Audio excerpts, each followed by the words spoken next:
2025 September 21ರಂದು ಭಾನುವಾರ ಬರ್ತಾ ಇದೆ ಮಹಾಲಯ ಅಮಾವಾಸ್ಯೆ ಅಂದರೆ ಪಿತೃಪಕ್ಷ. ಪಿತೃಪಕ್ಷವನ್ನು ನಾವು ಯಾಕೆ ಆಚರಣೆ ಮಾಡಬೇಕು, ಪಿತೃಪಕ್ಷದ ಮಹತ್ವ, ಪಿತೃಪಕ್ಷದ ಬಗೆಗಿನ ದಂತಕತೆ ಇವೆಲ್ಲವನ್ನು ನಾವು ಸಂಕ್ಷಿಪ್ತವಾಗಿ ತಿಳಿಯೋಣ ಬನ್ನಿ ಸ್ನೇಹಿತರೆ.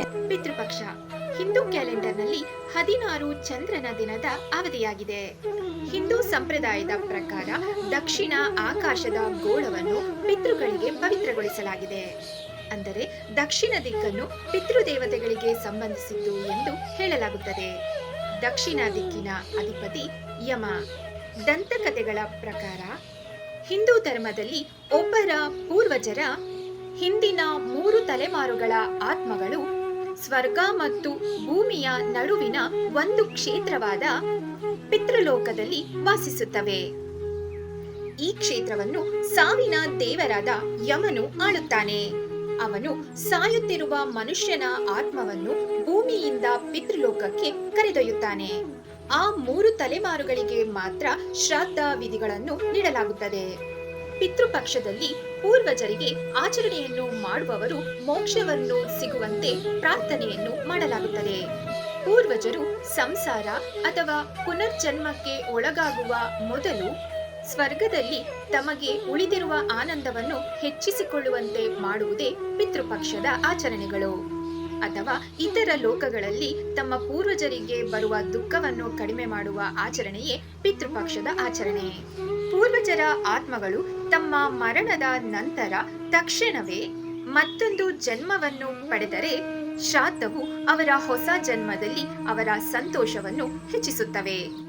ಪವಿತ್ರ ಹಿಂದೂ ಮಹಾಕಾವ್ಯಗಳ ಪ್ರಕಾರ ಪಿತೃಪಕ್ಷದ ಆರಂಭದಲ್ಲಿ ಸೂರ್ಯನು ಕನ್ಯಾ ರಾಶಿಯನ್ನು ಪ್ರವೇಶಿಸುತ್ತಾನೆ. ಈ ಕ್ಷಣದೊಂದಿಗೆ ಪೂರ್ವಜರ ಆತ್ಮಗಳು ಪಿತೃಲೋಕವನ್ನು ತೊರೆದು ತಮ್ಮ ವಂಶಸ್ಥರ ಮನೆಯಲ್ಲಿ 1 ತಿಂಗಳ ಕಾಲ ಸೂರ್ಯನು ಮುಂದಿನ ರಾಶಿ ಚಕ್ರವಾದ ತುಲಾ ರಾಶಿಗೆ ಪ್ರವೇಶಿಸುವವರೆಗೂ ವಾಸಿಸುತ್ತವೆ. ಈ ಸಮಯದಲ್ಲಿ ಪೂರ್ವಜರನ್ನು ಸಂತೃಪ್ತಗೊಳಿಸಬೇಕೆಂದು ಶಾಸ್ತ್ರ ಪುರಾಣಗಳಲ್ಲಿ ಹೇಳಲಾಗಿದೆ. ಇದಕ್ಕೆ ಸಂಬಂಧಪಟ್ಟಂತೆ ಮಹಾಭಾರತದಲ್ಲಿ ಒಂದು ಕಥೆ ಇದೆ. ಮಹಾಭಾರತ ಯುದ್ಧದಲ್ಲಿ ಪೌರಾಣಿಕ ದಾನಿ ಕರ್ಣ ಮರಣ ಹೊಂದಿದಾಗ ಅವನ ಆತ್ಮವು ಸ್ವರ್ಗಕ್ಕೆ ಹೋಗುತ್ತದೆ. ಸ್ವರ್ಗದಲ್ಲಿ ಅವನು ತೀವ್ರ ಹಸಿವಿನಿಂದ ಬಳಲುತ್ತಿರುತ್ತಾನೆ. ಆದರೆ ಅವನು ಮುಟ್ಟಿದ ಯಾವುದೇ ಆಹಾರವು ತಕ್ಷಣವೇ ಚಿನ್ನವಾಗುತ್ತಿರುತ್ತದೆ. ಕರ್ಣನು ತಕ್ಷಣವೇ ಸೂರ್ಯ ಮತ್ತು ಇಂದ್ರನ ಬಳಿಗೆ ಹೋಗಿ ತನ್ನ ಪರಿಸ್ಥಿತಿಯನ್ನು ವಿವರಿಸುತ್ತಾನೆ.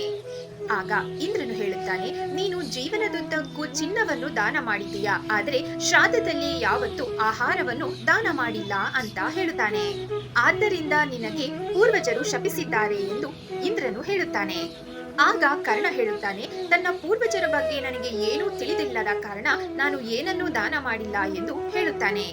ಆಗ ಇಂದ್ರ ಮತ್ತು ಸೂರ್ಯರು ಇದನ್ನು ತಿದ್ದುಪಡಿ ಮಾಡಲು ಕರ್ಣನಿಗೆ 15 ದಿನಗಳವರೆಗೆ ಭೂಮಿಗೆ ಹೋಗಲು ಹೇಳುತ್ತಾರೆ. ಆಗ ಕರ್ಣನು ಭೂಮಿಗೆ ಹೋಗಿ ತನ್ನ ಪೂರ್ವಜರಿಗೆ ಆಹಾರ ಮತ್ತು ನೀರನ್ನು ದಾನ ಮಾಡುತ್ತಾನೆ. ಇದನ್ನೇ ಪಿತೃಪಕ್ಷ ಎಂದು ಕರೆಯಲಾಗುತ್ತದೆ. ಪಿತೃಪಕ್ಷದ ಮಹತ್ವವನ್ನು ತಿಳಿಯುವುದಾದರೆ, ಪಿತೃಪಕ್ಷದ ಸಮಯದಲ್ಲಿ ಪುತ್ರನೊಬ್ಬ ಶ್ರಾದ್ದ ಮಾಡುವುದನ್ನು ಹಿಂದೂಗಳು ಕಡ್ಡಾಯವೆಂದು ಪರಿಗಣಿಸುತ್ತಾರೆ. ಗರುಡ ಪುರಾಣದಲ್ಲಿ ಒಂದು ಉಲ್ಲೇಖವಿದೆ. ಮಗನಿಲ್ಲದೆ ಮೋಕ್ಷವಿಲ್ಲ ಎಂಬ ಗರುಡ ಪುರಾಣದಲ್ಲಿ ಈ ಸಂದರ್ಭಕ್ಕೆ ಒಂದು ಉಲ್ಲೇಖವಿದೆ. ಮಗನಿಲ್ಲದೆ ಮೋಕ್ಷ ಲಭಿಸುವುದಿಲ್ಲ ಅಂತ. ಗೃಹಸ್ಥನಾದವನು ಪೂರ್ವಜರನ್ನೂ ಸಹ ಅತಿಥಿಗಳು, ದೇವತೆಗಳು, ಭೂತಗಣಗಳೊಂದಿಗೆ ಸಂತೃಪ್ತಿಗೊಳಿಸಬೇಕು ಎಂದು ಧರ್ಮ ಗ್ರಂಥಗಳು ಹೇಳುತ್ತದೆ.